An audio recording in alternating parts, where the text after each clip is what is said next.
write. Just finish this, like, continue a story. Make a story. Okay? We've had our Hispanic Heritage program at Mount Hope this is the second year. And with each year, we certainly learn a little bit more that goes along with it. My understanding and my hope is that students are learning about their heritage and their culture with the idea that you have to know about yourself before you can go forward. The game was called Loteria. The next day, the girl went to the cemetery to visit her grandma where they had buried her. The cemetery was little and in Texas. The rocks were blue. It was rocky and the rocks were blue. It was 130 degrees. Olga was wearing a black skirt and a white t-shirt. Am I somewhere or? No. I think it's really, I'm trying to think of what, I think it's a chance for students to be able to feel as though they belong in an academic environment and not feel so left out that their thoughts don't count, because they do count, and the more that they feel like they do count, the easier it is for them to succeed in education. I think it's important because it's allowing them a venue through which they can tell their stories.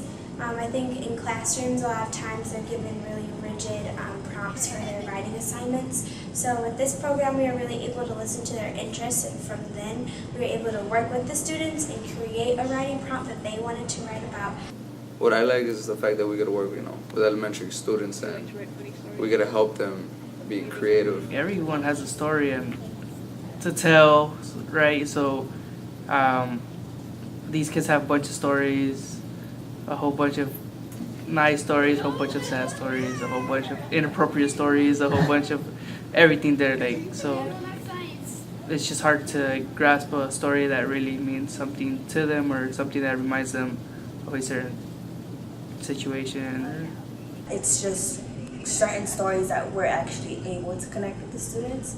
So it's just the bond that I established with them is an amazing feeling, that you're part of their life for a little bit and you're just like getting the most out of them with just writing a simple story. And I think the one feature that I'm most impressed with too is that oftentimes there's these types of engagements, but when we're able to document that and people can walk away and see a printed story of this is my story, not somebody else's story, but my story, I think it becomes immensely valuable to the youth that we're trying to encourage to stay in school, more importantly to complete school and then do something even crazier and go to college. I mean, that's monumental. It provides hope to some of these students who otherwise would say, who see themselves in our students and say, wait a minute, if they're going to college, they speak like me, they act like me, they look like me, I can go to college. And so that it does a mentoring that otherwise would not take place. And it allows also for the residential college folks to work with the communities that sometimes are very distant away from their experience. So I think everybody walks away getting something out of it.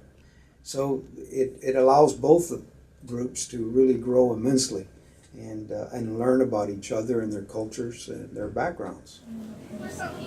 I was worried that I didn't speak English, but my cousin actually knew how to speak English. My cousin Christina, she helped translate for my family. My mom, brother, and sister didn't know English. When we got off the plane, my dad was waiting for us. We were separated for half of the year. I was so happy to see him. I was also excited because I could finally pick up my own video games. In the car ride to Michigan, I slept for 2 hours. When we arrived in Lansing, we went to the house we lived in for 6 months. When we woke up, I tried to turn on TV, but I could not I couldn't because it was in English. My dad went to work when I was sleeping. We played video games all day. My aunts came over and showed us how to turn on the TV. We watched Lansing for hours.